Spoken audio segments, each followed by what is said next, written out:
incoming freshmen next year, University of Toronto, Stanford University, 18-year-old kids coming into this. We've been through 3 years of COVID. I won't rehearse it all. One sentence. What would you say to them as they begin university at the age of 18 or 19? What's the restorative, the redemptive sentence? What should they do? Don't be thinking your ambition is corrupt. You know, because that's part of the message now. Human beings, we're a cancer on the planet. We're headed for an environmental apocalypse. The entire historical structure is nothing but atrocity, etc., etc. Anyone with any ethical aim whatsoever is just going to pull back. You don't want to manifest any ambition, support the patriarchal structure, exploit the environment. You got to crush yourself down. You shouldn't even have any children. It's like, no. There's no excuse for that. There's zero excuse for that. I saw a professor at an event, something like this. He came out and trumpeted this bloody environmentally friendly house he built. And, you know, fair enough, man. It was a pretty interesting house, but not everybody had the $4 million that it took him to build it. And I'm not criticizing his money even. It's like, he's had some money, good for him. He built a house, okay. But then to trumpet that as a moral virtue, well, you're pushing it there. And then he came out to all the kids and he said, you know, my wife and I decided that we were only going to have one child. And I think that's one of the most ethical things we could have possibly done. And I would strongly encourage you to do the same. I thought, you son of a bitch. You get up in front of these young people. A lot of these kids were children of first-generation immigrants from China. And he showed all these images, you know, of these terrible factories in China, these endless rows of sterile mechanism that were subordinating all the Chinese people to this terrible, you know, capitalist machine. And I thought, you don't understand. Half the audience is looking at those factories and thinking, that's a hell of a lot better than struggling through the mud under Mao, buddy. And so, I don't know where he thought he was, but to come out in front of all those kids and basically tell them that the whole human enterprise is so goddamn corrupt that the best thing they could possibly do is limit their multiplication, and to think of himself as a scholar and an educator was just, I did say something, by the way. It was rather uncomfortable, and he stomped off the stage. But that's no message for young people. There's no excuse for that. And you think, well, you know, we're going to destroy the planet. We have to do this. We have to demoralize the youth to be ethical. It's like, yeah, really, that's your theory? You're going to demoralize young people to be ethical? That's your theory?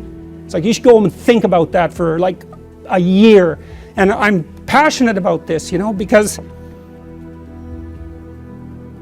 you have no idea how many people that's killing. You have no idea. I see people everywhere, all over the world. They're so demoralized, especially young people, young people with a conscience, because they've been told since they were little that there's nothing to them but corruption and power. It's like, how the hell do you expect them to react? I spent a lot of time at the various universities I was associated with studying motivation for atrocity, because I was very curious about that as a psychologist, not as a sociologist or an economist or a political scientist. You're an Auschwitz guard. Okay, what's motivating you as an individual? And I wanted to understand it well enough so that I could understand how I could do that, because one answer to that is, well, that sort of behavior is so far beyond the pale that it's completely incomprehensible. It's just a manifestation of, say, like intense psychopathy, and a normal person can't even imagine it. And I think, that evidence doesn't really suggest that, because it isn't obvious that all the people involved in the Nazi movement, for example, were criminally pathological, that they were deviations, like incomprehensible deviations from the norm.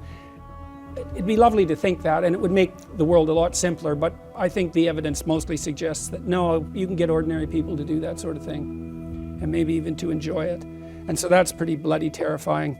And so I tried to understand that, and I think I did to some degree, although we can't go into that. A fair bit of that's a consequence of envy. It's the spirit of Cain, I would say, if you had to sum it up in a phrase. But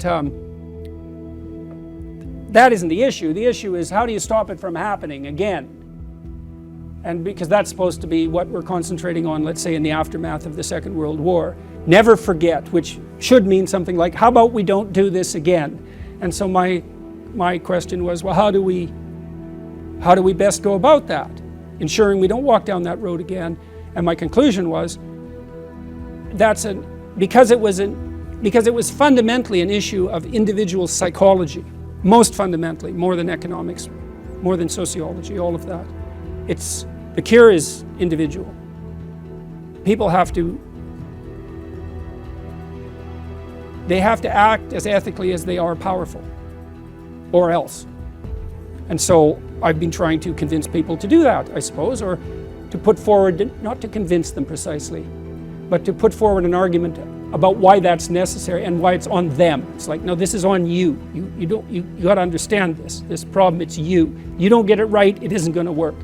And so how do you do that? Well, you start with what you have under control in your own life, because where else are you going to start? You look to yourself. Put your house in order. Don't be worried about some other person walking the satanic path. And that's what activists do all the time, right? It's you. It's the corporations, like it's someone else. No. It's you. And I think that's also fundamental to the Judeo-Christian doctrine, is that it's you. It's on you. Redemption's an individual matter. And so my hope is that if enough people take themselves with enough seriousness, then we won't end up in hell. Because we certainly could. It's a high probability. And I also don't think that you can be motivated enough to put your house in order to the degree that's necessary merely by being attracted, let's say, to the potential utopia that might emerge as a consequence of that. So that'd be a vision of heaven, let's say. Mm-hmm. No, you need to also be terrified of hell. Think, well, there's no such thing. It's like, just because you haven't been there doesn't mean there's no such thing. It's like you have to be pretty bloody naive to think there's no such thing. Like, how much evidence do you need? And how does it come about? Well, it comes about, at least in partial, consequence of the sins of men. And I think that's true. So I go around and I talk to people. I say, look, there's not only more to you than you know, there's more to you than you can imagine. You have an ethical responsibility to act in that light. And you might claim not to believe that, but I would say, well, your whole culture is predicated on that belief. And insofar as you are an active member of that culture and a believer in its structure, then you believe it. You might not be very good at believing it. You might be full of conflict and doubt, and you might not be able to articulate it, but it's still right at the bedrock of your culture, this notion of what? The divine sovereign individual. Is that not what your culture is predicated on, that idea? The logos inherent in each person? It's something other than that? I've never seen a credible argument made to show that it's anything other than that. You know, you can say, well, rights are attributed to you by the state. It's like, sorry, that's a weak argument because the state's dependent on your actions. So, you know, to believe that, you have to believe that the state is the entity and that individuals are just subordinate in some fundamental sense to the state. It's like, no, the state is dependent on the individual to exactly the same degree. So we're the active agent of the state in some sense. We're the seeing eye of the state, the speaking mouth of the state, because the state's dead without the individuals that compose it. Milton conceptualized Lucifer as something like the spirit of unbridled intellectual arrogance. It's something like Lucifer is the light bringer, and he is engaged in a conflict with God, attempting to replace the divine. And that's pretty explicit in the story. And I look at that and I think, oh, that's a poetic intuition of the battle between the secular intelligentsia and the religious structure. That's Milton's prodroma. And what he sees happening is the intellect has become so arrogant that it will attempt to replace the divine and rule over hell. I think, yeah, well, that's the Soviet Union, man. That's Maoist China. We know. We've got our theory. It's total. We've solved the problem and nothing's going to change. Fair enough. If you want to rule over hell and you think, well, these societies are successful, it's a pretty odd definition of success as far as I'm concerned. You want to be successful like China? You know, that's why it's true that man does not live by bread alone, you know. A wealthy slave, that's no life, man.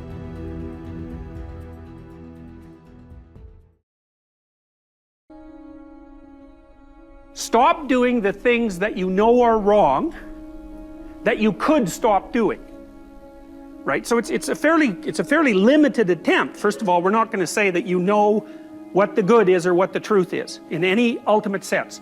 But we will presume that there are things that you're doing that for one reason or another you know are not in your best interests. There's something about them that you just know you should stop. They're kind of self-evident to you. Other things you're going to be doubtful about. You're not going to know which way is up and which way is down. But there are things that you're doing that you know you shouldn't do. Now, some of those you won't stop doing for whatever reason. You don't have the discipline, or maybe there's a secondary payoff, or you don't believe it's necessary, or it's too much of a sacrifice, or you're angry or resentful or afraid. Who knows? So forget about those for now. But there's another subset that you could stop doing. It might be a little thing. Well, that's fine. Stop doing it and see what happens. And what'll happen is your vision will clear a little bit. And then something else will pop up in your field of apprehension that you will also know you should stop doing, and that you could stop doing, because you strengthened yourself a bit by stopping doing the particular stupid thing that you were doing before. That just puts you together a little bit more. And you can do that repeatedly for an indefinite period of time. And you know, that doesn't necessarily mean that you're going to ever be able to formulate a clear and final picture of what constitutes the truth and the good. But it does mean that you'll be able to continually move away from what's untruth and what's bad. And you know, that's not a bad start. You don't have to necessarily have done anything wrong for things to get completely out of control. It's a terrifying doctrine, but it's not a hopeless doctrine, because it still says that there's a way forward, there's a pathway forward, and the pathway forward is to adopt a mode of being that has some nobility, so that you can tolerate yourself and perhaps even have some respect for yourself as someone who's capable of standing up in the face of that terrible vulnerability and suffering, and that the pathway forward, as far as the existentialists are concerned, is by, well, certainly by the avoidance of deceit, particularly in language, but also by the adoption of responsibility for the conditions of existence and some attempt on your part to actually rectify them. And the thing that's so interesting about that is, well, two, as far as I'm concerned, and some of this is from clinical experience. You know, if you take people, and I've told you this, and you expose them voluntarily to things that they are avoiding and are afraid of, you know, that they know they need to overcome in order to meet their goals, their self-defined goals. If you can teach people to stand up in the face of the things they're afraid of, they get stronger.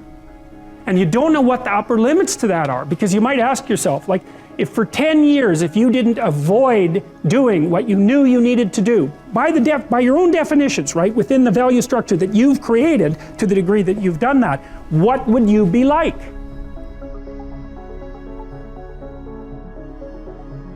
You know, there are remarkable people who come into the world from time to time, and there are people who do find out over decades-long periods what they could be like if they were who they were, if they spoke their being forward. And they get stronger and stronger and stronger, and we don't know the limits to that. We do not know the limits to that. And so you could say, well, in part, perhaps the reason that you're suffering unbearably can be left at your feet, because you're not everything you could be, and you know it. And of course, that's a terrible thing to admit, and it's a terrible thing to consider, but there's real promise in it, right? Because it means that perhaps there's another way that you could look at the world, and another way that you could act in the world, so what it would reflect back to you would be much better than what it reflects back to you now. My experience is with people that we're probably running at about 51% of our capacity. I mean, you can think about this yourselves. I often ask undergraduates how many hours a day you waste, or how many hours a week you waste, and the classic answer is something like 4 to 6 hours a day. You know, inefficient studying, watching things on YouTube that not only do you not want to watch, that you don't even care about, that make you feel horrible about watching after you're done. That's probably 4 hours right there. You know, you think, well, that's 25 hours a week, it's 100 hours a month, that's 2.5 full work weeks, it's half a year of work weeks per year. And if your time is worth $20 an hour, which is a radical underestimate, it's probably more like 50 if you think about it in terms of deferred wages. If you're wasting 20 hours a week, you're wasting $50,000 a year. And you are doing that right now. And it's because you're young, wasting $50,000 a year is a way bigger catastrophe than it would be for me to waste it, because I'm not going to last nearly as long. And so if your life isn't everything it could be, you could ask yourself, well, what would happen if you just stopped wasting the opportunities that are in front of you? You'd be who knows how much more efficient. 10 times more efficient. 20 times more efficient. That's the Pareto distribution. You have no idea how efficient people get. It's off the charts. Well, and if we all got our act together collectively and stopped making things worse, because that's another thing people do all the time, not only do they not do what they should to make things better, they actively attempt to make things worse because they're spiteful or resentful or arrogant or deceitful or homicidal or genocidal or all of those things all bundled together in an absolutely pathological package. If people stopped really, really trying just to make things worse, we have no idea how much better they would get just because of that. So there's this weird dynamic that's part of the existential system of ideas between human vulnerability, social judgment, both of which are major causes of suffering, and the failure of individuals to adopt the responsibility that they know they should adopt. It isn't merely that your fate depends on whether or not you get your act together and to what degree you decide that you're going to live out your own genuine being. It isn't only your fate, it's the fate of everyone that you're networked with. And so, you think, well, there's 7 billion people in the world. We're going to peak at about 9 billion, by the way, and then it'll decline rapidly, but 7 billion people in the world, and who are you? You're just one little dust mote among that 7 billion, and so it really doesn't matter what you do or don't do, but that's simply not the case.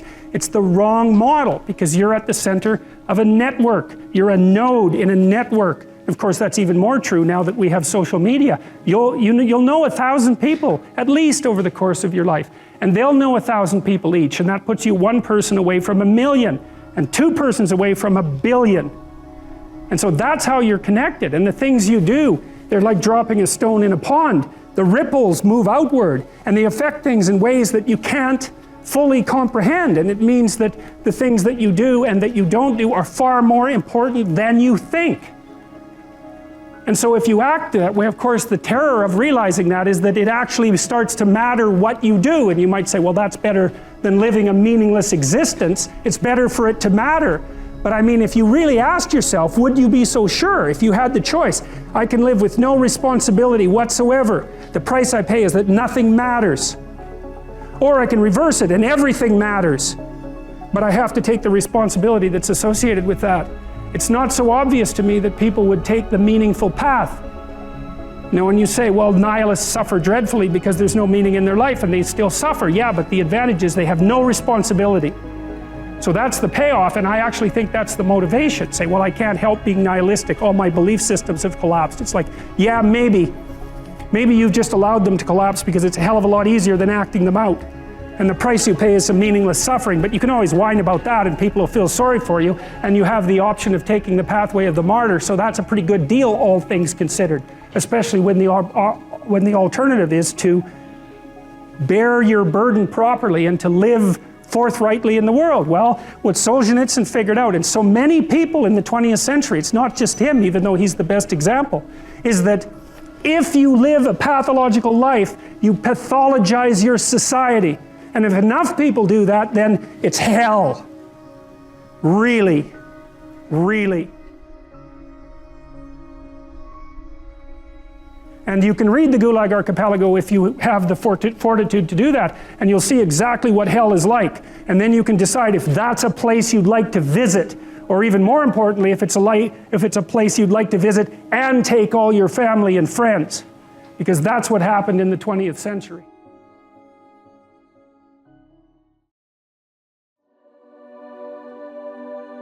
You're actually tougher than you think.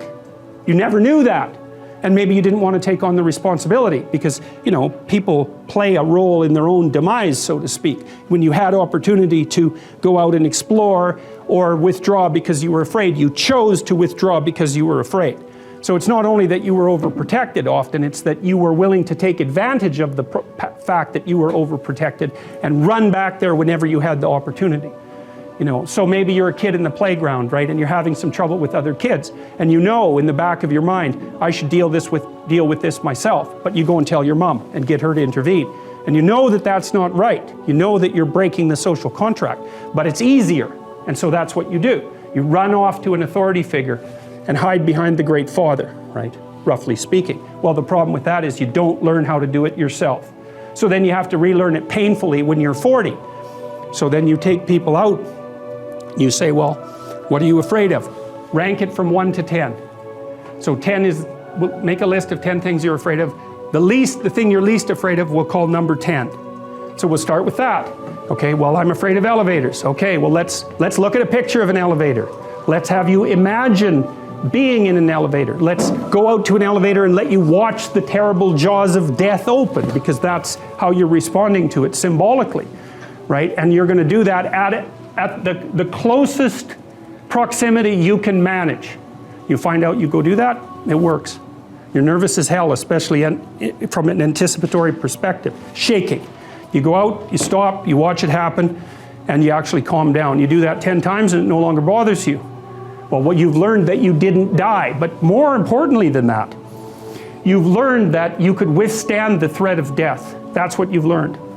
And then you move a little closer, and then you move a little closer, and then you move a little closer, and finally you're back in what's no longer the elevator from a symbolic perspective. It's a tomb, right? It's a place of enclosure and isolation. And you learn, turns out I can withstand that. And then you're much more together, much more confident. Potential is an interesting idea because it represents something that isn't yet real, yet we act like it's real. Because people will say to you, you should live up to your potential. And that potential is partly what you could be if you interacted with the world in a manner that would gain you the most information, right? Because you build yourself out of the information in the Piagetian sense. But it's deeper than that too, because we know that if you take yourself and you put yourself in a new environment, new genes turn on in your nervous system. They encode for new proteins. And so you're full of biological potential that won't be realized unless you move yourself around in the world into different challenging circumstances, and that'll turn on different circuits. So it's not merely that you're incorporating information from the outside world in the constructivist sense. It's that by exposing yourself to different environments, you put different physiological demands on yourself all the way down to the genetic level, and that manifests new elements of you. And so one of the things that happens to people, and this is a very common cultural notion, is that you should go on a pilgrimage at some point to somewhere central, and that would be, say, like the Rock in the Pride Rock in The Lion King, because you take yourself out of your dopey little village, and that's just the little bounded you that everyone knows and that isn't very expanded, and then you go somewhere dark and dangerous to the central place, and while you do that, you have adventures and they toughen you and pull more out of you, like partly because you're becoming informed, which means information. It means you're becoming more organized at every level of analysis, but there's also more of you too. Your best bet is truth. But that doesn't necessarily mean that's always going to do the trick. Right? I mean, sometimes you go fight a dragon and it eats you.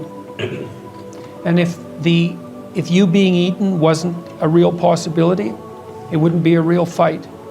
And so you see people, like I've seen people in my clinical practice sometimes. I had one client in particular who was undergoing a particularly vicious divorce with someone who was really seriously inclined to take him out and would do pretty much everything at her disposal to do so. And I strategized with him for about 3 years. And we did everything, and hyper carefully. He was a very conscientious and diligent person, and he put into practice everything that we discussed and strategized, and he still he got backed into a corner so hard that I didn't know how to help him anymore. So I would say, however, that he was a very truthful person throughout that, and one thing he did do was, part of it was a custody battle, and he did manage, despite his decline, in consequence of being repeatedly cornered, I would say, he did manage to establish what I think was a lasting relationship with his kids.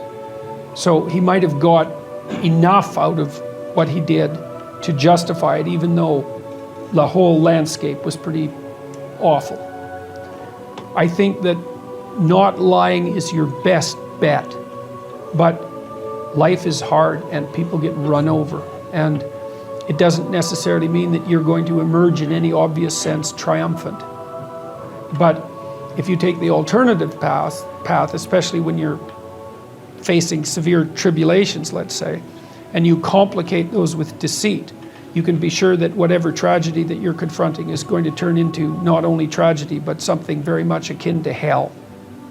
And so you might be able to at least minimize the degree of suffering, even if you can't overcome it or transcend it. And that's something. You're not after the bubbles of bliss that Dostoevsky described in Notes from Underground. We're built to contend with the world. We're built to contend with reality. You want a challenge, and the best way that you can take on a challenge, because a challenge fortifies you. So you don't want to be secure, you want to be strong. And you get strong by taking on optimal challenges. And so you lay out your destiny in the world, and you take the slings and arrows of fate, and you make yourself stronger while you're doing so. And you might fail, and fortune might do you in, but it's your best bet. And you know, people have extracted unbelievable successes out of catastrophic failures.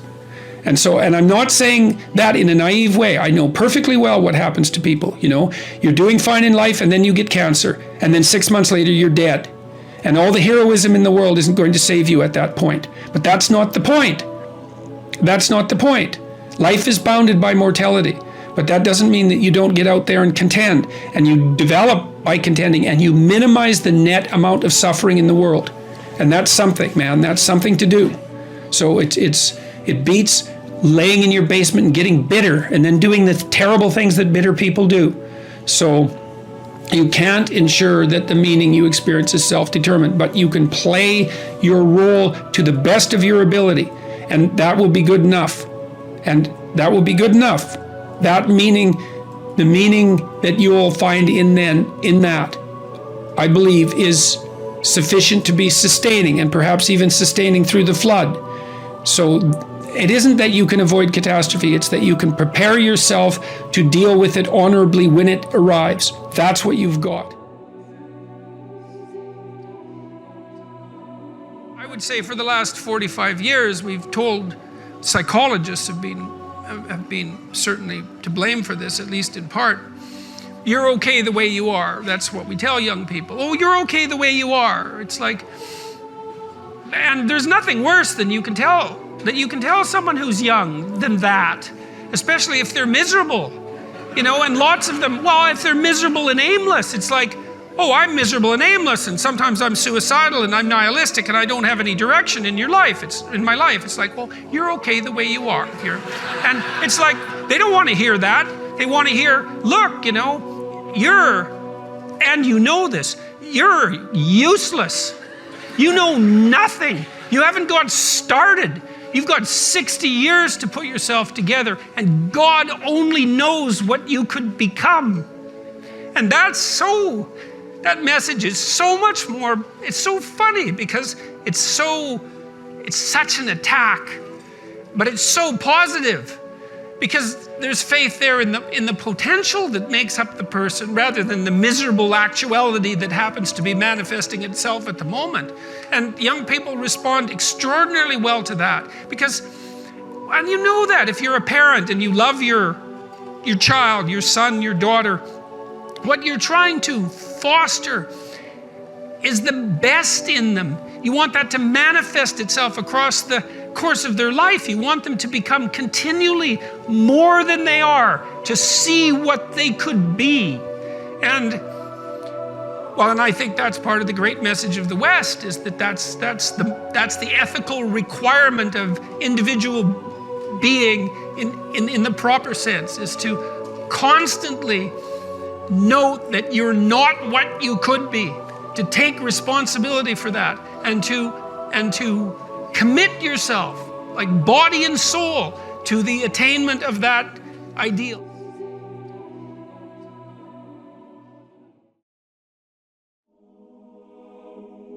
Discipline yourself. And so what do you do with that? Eat 3 times a day at regular meal times. That's a good thing to practice. because that starts to put some stability into your life. Get up at the same time. I would highly recommend all those young people out there who are listening, like, you want to get a jump on life, get the hell out of bed in the morning. You know, as I've got older, I've got up earlier and earlier. Now that's partly because you don't need as much sleep, but it's also partly because I've got more and more disciplined. Like, get up early in the morning and get your things done. Man, learn to get up at 6 in the morning and you'll be one deadly creature, especially if you can get to work. You'll have half your damn day done by the time other people haul their sorry asses out of bed. And so that's a massive, massive advantage. Warren Farrell, the author, he outlined data in Why Men Earn More, which is a book I would recommend, by the way, showing that if you work 13% longer hours, you make 40% more money. It's nonlinear. So you think, why is that? Well, imagine you had 10 employees and one of them works an extra 10%. It's not much. Well, how often is that person going to be promoted, assuming you have a clue as a boss? It's like you're going to look at the 10 people and you're going to think, oh, that guy's always here like 45 minutes early. It's like, why don't we give him the promotion? Obviously, right? So these small edges that you can manage like that, work an extra 10% or extra 13%, have non-proportional payoffs. That's part of the Pareto distribution. So get your sleep cycle organized so you get up in the morning. Learn how to do it. No excuses. I'm too tired in the morning. I don't like mornings. Who cares? That's not relevant. It's like, discipline yourself so you can manage it. Schedule your meals, because that's a good disciplinary routine. And then learn to use a calendar, like Google Calendar. Most of you, many of you out there, do not use a calendar. Okay, a calendar is not a prison and it's not a tyrant. Not if you use it properly. A calendar keeps anxiety at bay. It makes sure that you do what you need to do, which is important because otherwise you fall behind. But if you use it properly, it also helps you plan what you want to do. So I could say, well, lay out your damn calendar and design the days you would like to have. That's what your calendar is for. So you can put in all sorts of things in there you want to do and that would be good for you. And that's a really good way to start being more industrious. Make a plan. You need a plan for 3 years. You need a plan for the next year. You need a plan for the next 6 months. You need a plan for the next 3 months. You need a plan for the week. You need a plan for the day. You need a plan for the hour. All of that. I make lists constantly of what I have to do. And they're like daily, weekly, monthly, yearly. But you want plans at all those levels of resolution. You want to write the things down. And because what are you going to do? You're going to stumble around and get what you need? You're going to stumble around and be useful to other people? And it's useful to be useful to other people, you know. They want to work with you then. They want to do things with you. They want to have you around. They trust you. They open up opportunities for you. And if you stumble around like you're blind, you're not going to get anywhere. And then you're going to suffer. And then you're going to be bitter. And then you're going to be cruel. So that's hell. You have to add small goals. Now, if that doesn't work, like if you can't make the goals small enough to achieve, you know, it might be that you're not being humble enough with regards to your conceptions of your own ability. But you can tell if the goal that you put forward is a reasonable one if you're actually implementing it. Because if you're not, then by definition, it's not a reasonable goal. You know, like let's say you're sleeping all the time and your room is just a bloody complete disaster. You know, and you think, well, I should clean up my room. It's like, well, maybe you can't, but maybe tomorrow you could hang up 2 shirts, you know, or you could move 2 shirts from your bedroom to the laundry room, or you could bag up a bag of dirty clothes that you could conceivably take to a laundromat. And you just do that one thing, you know. If your room's a catastrophe and you do that one thing and then you did one thing like that for 15 days or 20 days, maybe your place would be in order. And so the trick is to get the trajectory right. You're moving through life and you have a plan or a dream and it shatters. You know, someone dies or a relationship breaks apart or you have a terrible upset in your career or you become ill in some unexpected way.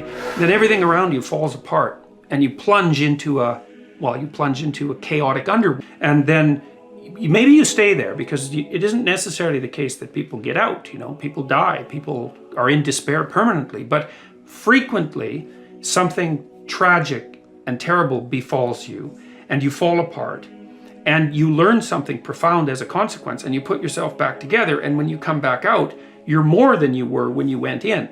And that's happening at a small scale. Every time you learn something, if you ever really learn something, it's usually painful. It usually means that you have to recognize that you're wrong in some important way. You have to let that part of you that's wrong die. And then you have to let a new part of you. Okay, so the self, imagine that you undergo a series of transformations in your life. There are collapses into the chaotic underworld and then mini resurrections. That happens continually. And that's what molds your character. Yes. The self is this thing that manages the transformations that manages all those transformations. So you could say, here's another way of thinking about it. You could identify with what you understand. That's what ideologues do. You could identify with what you don't understand, and that's what sort of seekers after truth identify with. Or you could identify with the process of moving between those states. Sometimes you know what you're doing, you know where you are, you're in control, and you can become arrogant and identify with that, and then become too static about it, right? Or you can be in despair and everything is chaotic, and you can identify with that, in which case you're nihilistic. Or you can view yourself as the thing that moves across the transformations, and that's the right way to conceptualize yourself, is you're the thing that maintains constancy across transformation. Life is difficult, and it's harder to do things than not to do them, and it's harder to do them well than to do them badly. And it's easy to sit around and be hopeless. I don't mean it's emotionally easy, because it's not, but it's procedurally easy to be useless and to fall back into your old habits and to not discipline yourself. And it's a matter of continual practice, slow continual practice. And I think a good example of that is something like weightlifting. If you start a weightlifting program, which I would recommend, by the way, because it's tremendously advantageous physically and cognitively, you're not going to really see results for a number of weeks, and then the results are rather slow, but you can get pretty decent results over a 6-month period and absolutely stellar results over a couple of years. And so you have to make sure your time frame is right and not to be too hard on yourself. And I did mention the future authoring program earlier, and one of the things I would recommend too is, if you're having a hard time implementing your decisions, say your ethical decisions, that you spend a bit more time thinking them through and writing them down. And the future authoring program is really helpful for that. That's why we designed it. And so get your goals straight and continue to practice every day. And if you're not succeeding, then make your goals slightly smaller. You want to make your goals large enough so that they challenge you, but small enough so that you have a reasonable probability of succeeding at them on a day-to-day basis. And then you have to also understand that if you fail on a given day, like let's say you're trying to quit smoking and you quit for 2 weeks, and then you have a cigarette and you think, oh my God, now I've screwed it up. I'm not quitting anymore. You smoke a whole pack of cigarettes. It's like, well, there's a couple of mistakes there. And one is, well, just because you had a cigarette doesn't mean you failed. It just means that you had a cigarette. You can start stopping again the next day. And the fact that you had 1 cigarette in the last 2 weeks is a hell of a lot better than the 2 weeks that you had before that. And so you've got to be realistically humble. You've got to be ambitious enough in your goals so that you're pursuing something that you regard as truly meaningful and worthwhile. And maybe you can judge that to some degree if you think about someone you love attempting the same thing, and think about how you would feel if they managed it. And if you would feel good, then that's probably a good what would you say? That would be a good evaluation strategy to use on yourself. So you want your goals to be of sufficient nobility so that you can live with yourself properly if you're pursuing them, but you want them to be small enough so that you have a reasonable probability of implementing them. You should use a calendar to structure your days, because if you know what you're doing tomorrow, it decreases your anxiety substantially, because you need that kind of structure. You need a pathway. You need to have a map, and you need to know where you're located on the map, and you need to know how you're moving forward. And that gives you hope, because you're moving towards goals that you regard as worthwhile. And it stops you from being anxious, because you're not entirely directionless and lost. And so learning how to manage your time is useful. And you can start with a calendar. You can start with simple things, like you can put in, well, when you're likely to go to bed and when you're likely to get up. And regulating that's useful. That should be relatively ritualistically consistent.